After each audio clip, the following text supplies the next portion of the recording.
નમસ્તે મિત્રો, હાલ આપણે આભા ક્રિએટ કરવા માટે અથવા તો ટેકોમાં આભા સીડ કરવા માટે બલ્ક અપલોડનો ઓપ્શન આપેલો છે. હવે આમાં ઘણા બધા જગ્યાએ ઘણી સારી કામગીરી થઈ છે, પરંતુ હજુ ઘણી જગ્યાએ થોડું કન્ફ્યુઝન છે. તો એના માટે આપણે આ વિડીયો બનાવી રહ્યા છીએ.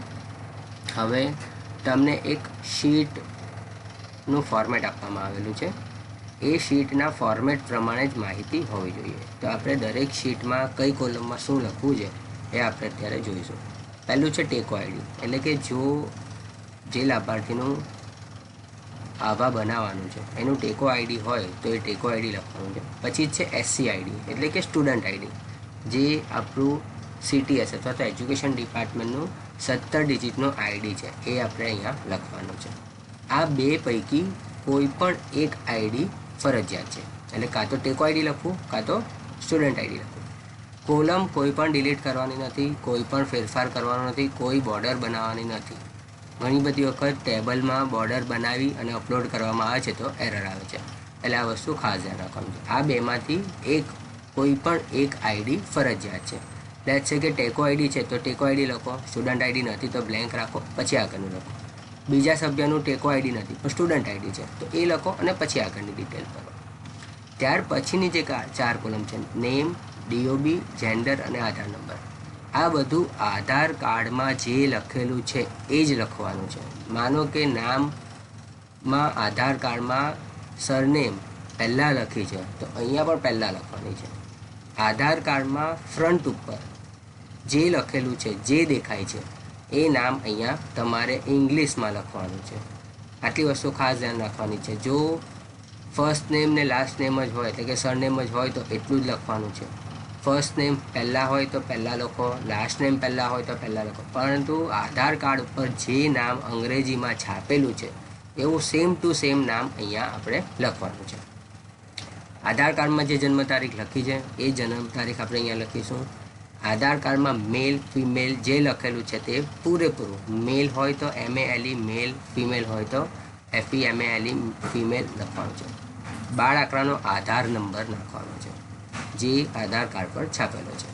આ 4 વસ્તુ ફરજિયાત છે. કોઈ પણ લાભાર્થીનું આભા બનાવવું હોય તો આ નંબર કમ્પલસરી છે. આ 4 વસ્તુ આભા નંબર જનરેટ કરવા માટે કમ્પલસરી છે. એટલે આ 4 પૈકી કોઈ પણ એક કોલમમાં કંઈ પણ ખાલી હશે તો સીટ અપલોડ નહીં થાય. એટલે આ વસ્તુ આપણે ખાસ ધ્યાન રાખીશું. અને છેલ્લી કોલમમાં છે આભા નંબર. આભા નંબરમાં તમારી પાસે હોય આભા નંબર તો લખો, નહીં લખશો તો બી ચાલશે. આભા નંબર ફરજિયાત નથી. આભા નંબર ફક્ત અમે ક્રોસ વેરિફિકેશન માટે લેતા હોઈએ છીએ. એટલે આભા નંબર નહીં નાખશો અને આ કોલમ બ્લેન્ક રાખશો તો ચાલશે. ફરી કહું છું, કોઈ પણ કોલમ ડિલીટ કરવાની નથી. આટલી બધી કોલમ તમારે શીટમાં હોવી જોઈએ, તો ને તો જ શીટ અપલોડ થશે. કોઈ પણ બોર્ડર કરવાની નથી, કંઈ નથી કરવાનું. જો તમે બીજી શીટમાંથી અહીંયા કોપી પેસ્ટ કરતા હોય તો હંમેશા પે સ્પેશિયલ એક આપણને ઓપ્શન આપવામાં આવે છે, પે સ્પેશિયલનો. તો પે સ્પેશિયલ કરવાનું છે.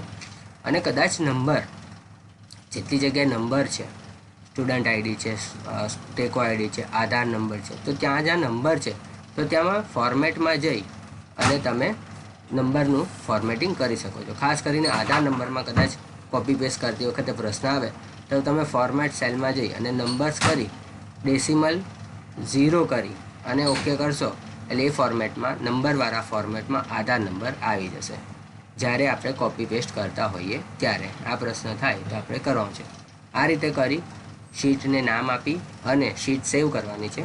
અને ત્યારબાદ એ શીટ આપણે અહીંયા અપલોડ ડોક્યુમેન્ટ V2માં બલ્ક આભામાં જઈ ફાઇલનું નામ આપી અને અપલોડ કરવાનું છે. તમે અપલોડ કરશો એટલે અહીંયા અપલોડ સક્સેસફુલી આવી જશે. એનો મતલબ એ નથી કે જેટલા રેકોર્ડ અપલોડ થયા એ બધાના આભા બની ગયા. આનો મતલબ એટલો છે કે તમારી સીટ બરાબર હતી અને બધા રેકોર્ડ અપલોડ થઈ ગયા. હવે એ રેકોર્ડ જશે ABDMમાં આભા બનવા માટે. એમાંથી કેટલાકના આભા બનશે, કેટલાકના નહીં બને. બનેલા હશે તો આપણને ખબર પડી જશે કે ઓલરેડી આના બની ગયા છે. જે પણ કંઈ હોય એ તમને રિસ્પોન્સ જોવા મળશે. એ રિસ્પોન્સ જોવા માટે આપણી જોડે એક રિપોર્ટ છે, અપલોડ ફોલોઅપ રિપોર્ટ. બરાબર છે? એટલે આમાં તમે જોઈ શકો છો કે આપણે 2 ઓપ્શન બતાવેલા છે. તમે અહીંયા લોકેશન વાઇઝ તારીખ વાઇઝ એટલે જે તારીખે માનો કે તમે એક 8 તારીખે કોઈ શીટ અપલોડ કરી છે તો 8 તારીખ સિલેક્ટ કરશો બંને ફ્રોમ અને ટુમાં, તો 8 તારીખે જેટલી શીટ અપલોડ થયેલી હશે એનો ડેટા અહીંયા દેખાશે. અહીંયા તમને ટેકો મેમ્બર્સ અપડેટ એટલે જેટલામાં તમે ટેકો આઈડી નાખેલું હશે એ પૈકી કેટલામાં મેમ્બર્સનું અપડેટ થયું છે, અને અહીંયા CTS મેમ્બર્સ એટલે કે જેમાં તમે ફક્ત CTS આઈડી નાખેલું છે એવા કેટલા સભ્યો અથવા તો બાળકોનું શું થયું છે, અપલોડ થયો છે એનો ડેટા અહીંયા તમને મળશે. એમાંથી કેટલા સક્સેસફુલ ગયા છે, કેટલા ફેલ ગયા છે, અને ફેલ થવાના રીઝન સાથેનું લાઇન લિસ્ટ પણ તમને અહીંયાથી મળશે.